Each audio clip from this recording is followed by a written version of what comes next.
Hello दोस्तों, आपका स्वागत है हमारे चैनल चैंपियन जैद पर। मैं हूं आपका दोस्त मोहम्मद जैद। और दोस्तों, मेरी टेस्ट सीरीज का जो मैथमेटिक्स 1 और 2 का पेपर था, उसमें कुछ क्वेश्चंस ऐसे थे जो मेरे दिमाग के थे और उसमें कई सारे लोग अपना दिमाग नहीं लगा पाए। ठीक है, सो आज का वीडियो इसी टॉपिक पर है, एनालिसिस ऑफ माई पेपर। ठीक है, analysis of my question paper और वॉट एवर यू से। हेडिंग से मतलब नहीं, हम क्या करेंगे उससे मतलब है। तो आज मैं आपको चैलेंजिंग क्वेश्चंस के सॉल्यूशन बताने वाला हूँ। ठीक है, तो हम लोग अलजेब्रा से शुरू करते हैं। अलजेब्रा के क्वेश्चंस तो लगभग सब लोग कर ले गए थे, बट फिर भी कुछ लोगों को नहीं समझ में आया था कि आखिर इसमें करना क्या है। ठीक है, तो मैं उनके लिए ये वीडियो बना रहा हूँ अलजेब्रा का, और इसके बाद ज्योमेट्री भी है, थोड़ा सा टाइम लूंगा, उसमें आपको सब बता दूंगा। ठीक है, तो सबसे पहले मैं क्वेश्चन लिख लेता हूँ। गाइस, जो लेंडिंग लाइब्रेरी वाला क्वेश्चन था वो मैंने ऑलरेडी अपने चैलेंजिंग क्वेश्चन में कराया है। इवेंचुअली उसमें जितने हैं सब कुछ मैंने ऑलरेडी कराया है, सो आई डोंट थिंक इसमें आपको बताने की जरूरत है। मैं आपको वीडियो का बता देता हूँ नाम जिसमें है वो। आप यूट्यूब पर लिखेंगे मैथ 1, यहाँ पे लिखेंगे linear equation in 2 variable math 1 challenging question, और आगे लिख देंगे चैंपियन जैद। तो उसमें एक पार्ट 2 करके आएगा 22 वर्ड प्रॉब्लम, उसी में ये वर्ड प्रॉब्लम आपको मिल जाएगा, आंसर मिल जाएगा। दूसरे के लिए लिखेंगे प्रोबेबिलिटी हॉट्स चैंपियन जैद। ठीक है, प्रोबेबिलिटी चैलेंजिंग क्वेश्चन भी लिख सकते हैं चैंपियन जैद। इसमें आपको एक ही वीडियो मिलेगा जिसमें मैंने 17 क्वेश्चन करीब कराए, उसमें आपको जग्गू राजू भीम वाला मिल जाएगा। करना क्या था, एक ही कॉन्सेप्ट है कि मैक्सिमम प्रोबेबिलिटी या फिर टोटल प्रोबेबिलिटी 1 होती है। तो उसमें भीम की 40 थी, राजू की 40 थी, और वॉट एवर जिसकी भी जितनी थी। ठीक है, तो परसेंट में दिया था, तो अपॉन 100 इसकी हमें मालूम नहीं थी, तो प्लस एक्स टोटल कितना होता है 1, ऐसा कर दिया हम लोग ने। ठीक है, तो ये हो गया 80/100 plus x is equal to 1। ठीक है, भूत आ गया x इज equal to 1 minus 80/100, so value आ जाएगी 20/100 मीन्स 20%, और यू कैन राइट 0.20। ठीक है, ये उसका आंसर था। तो ये सब क्वेश्चंस के सॉल्यूशन आपको मालूम रहने चाहिए। इजी है, ग्राफ वाला तो इजी था, है ना। कॉन्स्ट्रक्ट वर्ड प्रॉब्लम का ट्रिक मैंने ऑलरेडी आपको बता रखा है। तो हम लोग डायरेक्टली शुरू करते हैं ज्योमेट्री से, और उसमें सिर्फ चैलेंजिंग क्वेश्चन को ही नहीं उठाएंगे, 3 मार्क्स के भी कुछ क्वेश्चन को उठाएंगे, बिकॉज आई नो आप लोगों को उसमें कई डाउट आए होंगे, है ना। तो मैं उसको बताता हूँ आपको अब। तो उसमें एक ट्रिग्नोमेट्री का क्वेश्चन था, sine theta plus cosec theta is equal to cosec theta minus sine theta. ये कितने लोग का आया आंसर? आई डोंट थिंक किसी का इतना इजीली आया होगा, है ना। ये मेरे दिमाग का क्वेश्चन था, किसी बुक से नहीं छापा था। तो इसमें करना क्या है, सबसे पहले आपको एलएचएस उठा लेना है या आरएचएस उठा लेना है, मेथड वही रहेगा दोनों में। एलएचएस आपने उठाया sign theta plus cosec theta, उसके बाद आप साइन थीटा को चेंज कर देंगे कोसेक थीटा में, तो 1 cosec theta plus cosec theta हो जाएगा। नेक्स्ट स्टेप में क्रॉस मल्टीप्लाई हो जाएगा, तो 1 प्लस कोसेक स्क्वायर थीटा, इसके नीचे कुछ नहीं मतलब 1, और नीचे हो जाएगा कोसेक थीटा। नेक्स्ट स्टेप में 1 प्लस कोसेक स्क्वायर थीटा की वैल्यू तो कोई भी जानता होगा, कॉट स्क्वायर थीटा, नीचे है cosec theta. Cosec theta, cot square theta को मैं लिख सकता हूँ cos square theta upon sine square theta. Cosec theta है 1 कोसेक थीटा, और 1 कोसेक थीटा की वैल्यू होती है sine theta, so it means that I can write sine theta. Sine theta का स्क्वायर कैंसल, बचा क्या, बचा cos square theta upon sine theta. अब मुझे बताओ कॉस स्क्वायर थीटा की वैल्यू क्या होती है, 1 माइनस साइन स्क्वायर थीटा। नीचे क्या है, साइन थीटा, अलग अलग सेपरेट कर लो, 1 sine theta minus sine theta upon sine theta. ठीक है, तो ये आ जाएगा कोसेक थीटा, इधर स्क्वायर है तो एक साइन एक स्क्वायर कट गया, तो cosec theta minus sine theta will be your LHS which is equal to RHS. समझे क्या किया, सबसे पहले हम लोगों ने साइन थीटा को 1 कोसेक थीटा में कन्वर्ट किया, क्रॉस मल्टीप्लाई किया तो ये इक्वेशन मिला, फिर इसको चेंज कर दिया कॉट स्क्वायर थीटा में, फिर कॉट को लिख दिया कॉस अपॉन साइन, कोसेक को लिख दिया साइन, क्योंकि ये 1 कोसेक था तो ये साइन हो जाएगा। तो cos square theta upon sine theta हुआ, कॉस स्क्वायर थीटा की value 1 minus sign square theta, फिर सेपरेट लिख दिया, 1 के नीचे लिखा तो cosec theta, sign square theta के नीचे लिखा तो साइन थीटा। आ गया ना आंसर। ठीक है, तो ये हो गया एक क्वेश्चन। अब मैं आपको एक और ट्रिग्नोमेट्री का बताता हूँ जिसने बहुत सारे स्टूडेंट्स के सर हिला दिए। सर यही वो क्वेश्चन था, लेकिन ट्विस्ट क्या था, मैंने तूफानी करने के चक्कर में आरएचएस उठा लिया था, है ना। तो हम लोग अब तूफानी करते आरएचएस उठाते। ये क्वेश्चन बहुत सिंपल है, आपकी टेक्स्ट बुक में तो इतना इजीली आपने इसको कर लिया होता, लेकिन एक ही गलती मैंने कर दी। गलती क्या, बस आपको फंसा दिया, आरएचएस उठा लिया। अब बेचारे स्टूडेंट सोच में पड़ गए कि आरएचएस उठा लिया या वो क्या करे, तो फांसी दे दी। कोसेक एक्स होता है 1 साइन एक्स, ये होता है 1 कॉस एक्स। ठीक है, तो ये बन गया 1 sine x into cos x. अब 1 को मैं क्या लिख सकता हूँ, sine square x plus cos square x, है ना, क्योंकि sine square x plus cos square x 1 होता है और नीचे है sine x into cos x. अब मैं क्या करता हूँ, sine square x plus cos square x को एक बार साइन एक्स के साथ ले लेता हूँ और एक बार इसको कॉस एक्स के साथ ले लेता हूँ। ठीक है, तो sine square x plus cos square x, sorry, एक बार साइन स्क्वायर एक्स के साथ मैं ले लेता हूँ sine x into cos x को, और एक बार मैं कॉस स्क्वायर एक्स के साथ ले लेता हूँ sine x into cos x को। ठीक है, देखो ना हम लोगों ने क्या किया, इसको अलग लिख लिया और इसको अलग लिख लिया, लास्ट में प्लस करोगे तो वही आएगा, डिनोमिनेटर सेम है। तो साइन स्क्वायर कट गया, sine x upon cos x होता है tan x, plus cos x cut गया, कॉस अपॉन साइन होता है cot, तो tan x plus cot x, which is your answer. How is that, कैसा लगा?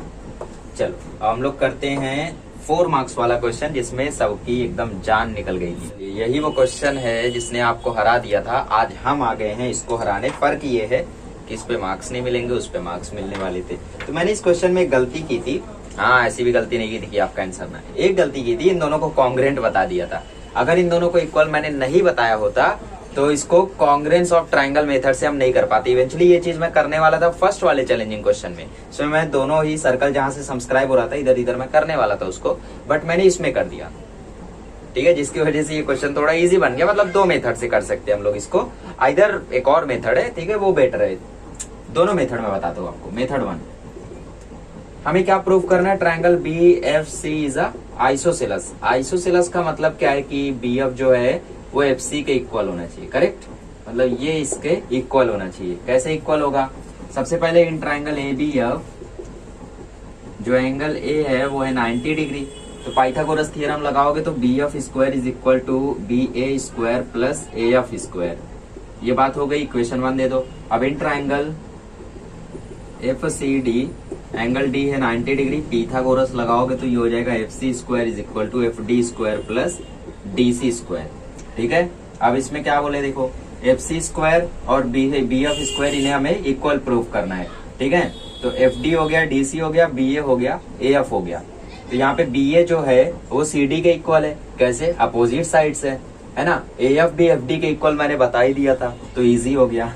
So here AB is equal to CD and AF is equal to, इधर DC आएगा क्या, इधर FD है, AF is equal to FD।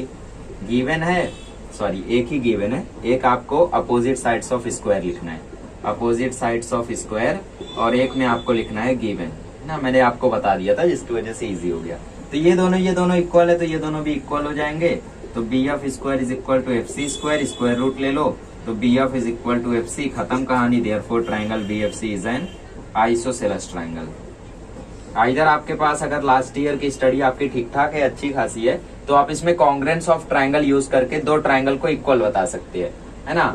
वही आपके दिमाग में आई थिंक पहले आया भी होगा, क्योंकि आपने अगर लास्ट ईयर अच्छे से पढ़ा होगा। तो ट्राइंगल FDC और ट्राइंगल ABF को आपको कॉन्ग्रेंट बताना है। कॉन्ग्रेंट बताने के लिए हमें 2 साइड एक एंगल काफी है, तो ये 2 साइड इक्वल है, ये दोनों एंगल इक्वल है और ये 2 साइड इक्वल है, हो गया काम। SAS टेस्ट हो गया प्रूफ, है ना। प्रूफ हो गया तो मतलब ये भी इक्वल होगा, है ना। CSCT corresponding side of a congruent triangle.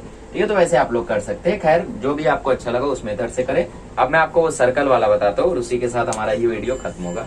चलिए, ज्यादा अच्छा नहीं बना है बट फिर भी आपको समझना है बस। इसमें बोले side of a square is 12 centimetre, तो सब 12 सेंटीमीटर, सब 12 सेंटीमीटर। पता क्या करना है, रेडियस ऑफ द सर्कल, ठीक है। और ये सब टेंजेंट है, ये CE हो गया, ABCD, ये सब क्या है, टेंजेंट है। इसको पॉइंट ही ले लेते हैं, तो CE टेंजेंट है, OE क्या है, रेडियस है। इसका मतलब यहाँ पे एंगल कितना बनेगा, 90 डिग्री।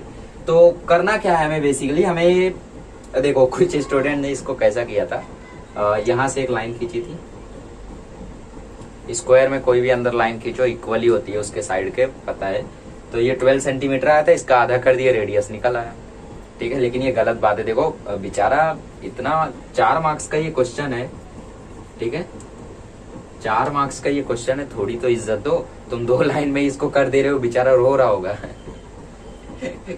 अगर ये 12 सेंटीमीटर है तो सब 12 सेंटीमीटर होंगे, ठीक है। तो कहीं ना कहीं वो question answer solution totally correct नहीं कहा जा सकता, बट फिर भी करेक्ट ही है, ठीक है। तो उसको नहीं करेंगे हम लोग एक कॉम्प्लेक्स मेथड सीखेंगे और एक इजी मेथड सीखेंगे। तो हमें करना क्या है, हमें सबसे पहले पता करना है स्क्वायर का डायगोनल, क्योंकि स्क्वायर का डायगोनल पता करेंगे तो ये हमारा सर्कल जो है, सॉरी हमारा जो ट्राइंगल है वो कंप्लीट होगा, है ना, ये ट्राइंगल कंप्लीट होगा। इसके बाद हम पाइथागोरस से ये निकाल पाएंगे। देखते हैं क्या होता है। सो डायगोनल ऑफ स्क्वायर क्या होता है, डायगोनल ऑफ स्क्वायर होता है, डायगोनल ऑफ स्क्वायर होता है √2 इंटू साइड। साइड कितनी दी है, 12, ठीक है, साइड लिखना चाहता था मैं, भावनाओं को समझो। तो ये हो गया 12√2 सेंटीमीटर। अब इसके बाद डायगोनल कैसे होते हैं, स्क्वायर के एक दूसरे को बाइसेक्ट करते हैं, तो इसका मतलब ओडी कितना होगा, और डीबी का आधा होगा, तो OD is equal to half of BD. Why, diagonals of square bisect each other, इतना तो जानते हो गए अब, ठीक है। तो 12√2 से हम लोग आधा करेंगे तो ये हो जाएगा 6√2, मतलब दो चीजें हमें मिल चुकी है। 6√2 सेंटीमीटर ये है, ये 12 सेंटीमीटर। कहीं भी क्वेश्चन में नहीं बोला है कि ये दोनों साइड इक्वल है, तो कभी भी इसको मिड पॉइंट मत ले लेना कि ये 6 हो गया। इवेंचुअली मैं देने वाला था, मैं बताने वाला था कि ये इक्वल है, बट प्रॉब्लम क्या हुई है, मैंने उस क्वेश्चन में कर दिया जिस क्वेश्चन में नहीं करना चाहिए था, है ना, इसमें नहीं कर पाया। खैर घाटा आप ही का हुआ, नुकसान आपका हो गया, है ना, मेरी गलती की वजह से आपको क्वेश्चन कॉम्प्लेक्स लगने लगा। खैर सॉल्यूशन तब भी था, ये दे देता तो फिर इजी लगने लगता है ना। तो अगर ये दोनों मैं इक्वल बता देता, ये 6 हो जाता, फिर पाइथागोरस लगाते और रेडियस अपने आप आ जाता, ठीक है। अभी ये नहीं है हमारे पास, तो हम क्या करेंगे, एक काम करते हैं, दूसरा डायगोनल कितना होगा, दूसरा डायगोनल भी 12√2 ही होगा, because diagonals of square are congruent. तो यहां से भी मैं एक डायगोनल बना लेता हूं आधा वाला, तो ये 6√2 है, तो ये भी 6√2 होगा, ये 6√2, ये 6√2, ठीक है। हमें यहाँ पे क्या मालूम है, हमें इसका बेस मालूम है, हमें हाइट पता करनी है, और इसका एरिया हम निकाल सकते हैं। एरिया का फॉर्मूला क्या होता है, area of triangle DOC is half into base into height. थोड़ा बड़े हो जाओ, ये बड़ों का फॉर्मूला नहीं है, बच्चों का फॉर्मूला है। बड़ों का फॉर्मूला होता है हेरोन्स फॉर्मूला। क्या होता है, हेरोन्स फॉर्मूला, मतलब सॉल्यूशन इधर भी था। खैर आप लोग इसको 6 सेंटीमीटर करके सॉल्व कर सकते हैं। अगर बोर्ड वगैरह में आया तो आप लोग ऐसे ही करेंगे, मतलब जो अभी बताने वाला हूँ, अगर आप ऐसा भी करते तो भी मार्क्स नहीं कटेंगे, वो भी लगभग करेक्ट ही है, क्योंकि ये रेडियस जो है ये जस्ट साइड को इक्वली बाइसेक्ट कर रहा है ना। ये टेंजेंट जो है ये टेंजेंट के इक्वल होगा बाय टेंजेंट सेगमेंट थ्योरम, ठीक है। ये भी आप लगा सकते हो। रुको मैं वही मेथड से बता देता हूँ, फिर थोड़ा कॉम्प्लेक्स मेथड में जाते हैं। तो CE will be congruent to BE, ठीक है, because DE was congruent to DC। मतलब यहाँ पे एक पॉइंट ले लेते हैं, F ले लेते हैं यहाँ पे। तो ये टेंजेंट के कॉन्ग्रेंट है, फिर ये टेंजेंट के कॉन्ग्रेंट है, तो ऐसे सारे टेंजेंट इसमें कॉन्ग्रेंट है। तो आप लोग बोल सकते हो कि ये दोनों टेंजेंट कॉन्ग्रेंट है, तो पॉइंट ही मिड पॉइंट है। देयरफॉर जो CE है उसकी लेंथ 6 है, और DE जो है उसकी भी लेंथ 6 है। तो in triangle DOE Pythagoras theorem लगाओगे तो DO का square is equal to DE का स्क्वायर प्लस OE का स्क्वायर। DO मतलब क्या, 6√2, मतलब ये 36 इंटू 2 हो गया। DE मतलब 6, तो 6 का square plus OE square. 36 into 2 is equal to 36 plus OE का स्क्वायर। ये हो गया 72, 36 इधर आके माइनस होगा, is equal to OE square. तो 36 is equal to OE square, तो OE की वैल्यू हो जाएगी 6 सेंटीमीटर, ठीक है। तो ऐसे भी आप लोग निकाल सकते हो। खैर ये मिड पॉइंट ही था, क्वेश्चन में मैंने बताया नहीं। अब अगर ऐसा नहीं बोला होता तो आप कैसे करते, तब हेरोन्स फॉर्मूला आप लगाते। तो ये सब मैं रफ करता हूँ और हम लोग करते हैं हेरोन्स फॉर्मूला। तो वो सब हमारी अजम्पशन थी, टेंजेंट इक्वल हो गया, नहीं भी इक्वल हो सकता है, पता नहीं, बट ये जो मेथड मैं बताने जा रहा हूँ ये 100% एक्यूरेट है। तो ये है क्या, सबसे पहले हेरोन्स फॉर्मूला में हम फाइंड करते हैं semi perimeter which is A plus B plus C/2। A कितना है, ABC are sides of triangle. तो 6√2 plus 6√2 plus 12 divide by 2, what will be the value, value will be 12√2 plus 12/2। 12 को ले लो कॉमन, अंदर बचेगा √2 plus 1 divide by 2, value will be 6√2 plus 6। ये हो गया सेमी पेरीमीटर। अरे ये कैसे हो गया, अरे 2 6 जा और फिर अंदर मल्टीप्लाई कर दिया, हो गया ना। अब हेरोन्स फॉर्मूला होता क्या है, by Heron's formula. Heron's formula से हम लोग निकाल सकते किसी भी ट्राइंगल का एरिया, और एक बार उस ट्राइंगल का एरिया मुझे मिल गया तो मैं half into base into height लगाऊंगा, और जो हाइट है वही तो रेडियस है, ठीक है।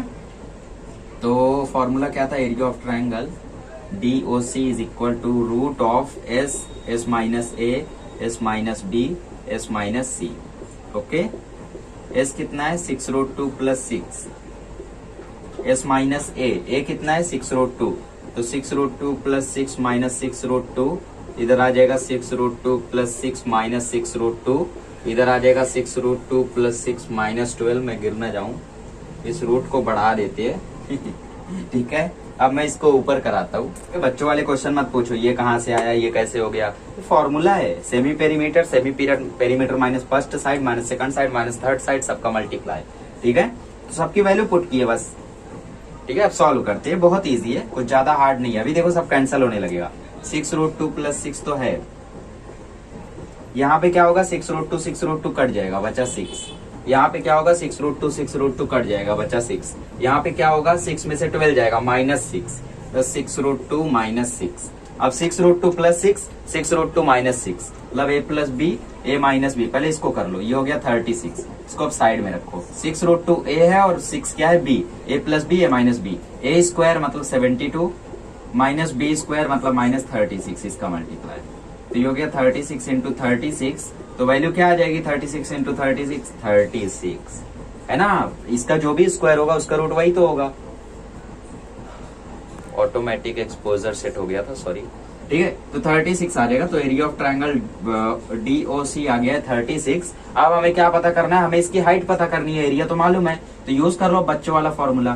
क्या है वो, half into base into height. Area कितना निकाले 36, बेस क्या है 12, हाइट क्या है पता नहीं, तो 2 6 या 12, 6 यहाँ जाके 36 को डिवाइड करेगा तो height will be equal to 36/6, that is 6 centimetre. बहुत इजी क्वेश्चन है, सिर्फ आपको हेरोन्स फॉर्मूला का बेसिक पता रहना चाहिए था। तो ये देखो हमारे दिमाग का खेल है, हम कितने मेथड से इसको कर सकते हैं। 3 मेथड से किया हम लोग ने। एक मेथड से वो जिसने इस क्वेश्चन को रुला दिया है ना, यहाँ पे हम लोगों ने सीधा 12 ले लिया, खत्म कर दिया क्वेश्चन। दूसरा मेथड वो कि हम लोगों ने यहाँ पे 90 डिग्री बनाया, ये दोनों इक्वल थे, ये दोनों इक्वल थे।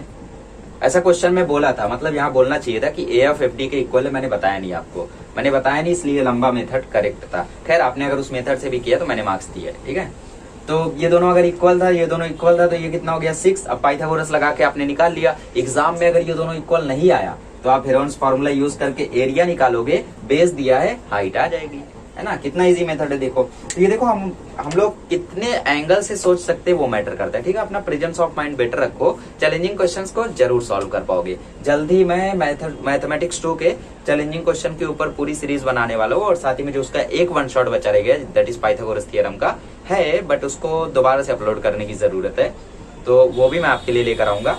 खैर आज 20 फेब हो गया, कल से मैं स्टार्ट करता हूँ, ठीक है। 21 या 22 से मैं बनाता हूँ, और आपको फेब खत्म होने से पहले मैं कोशिश करूंगा कि सारे चैलेंजिंग क्वेश्चन और 1 शॉट्स आपको अवेलेबल हो जाएं, ताकि मार्च से हम लोग नए रेवोल्यूशन की ओर बढ़ सके, that is 1 shot of science and importance for the exam. Importance मांगने से पहले वो वाला वीडियो जरूर देख लेना, ठीक है। तो ये सब हमारे फ्यूचर प्लान से जरूर शेयर करूंगा आपसे, मंथ एंड होते होते आपसे फ्यूचर प्लान जरूर शेयर हो जाएगा। Thank you so much.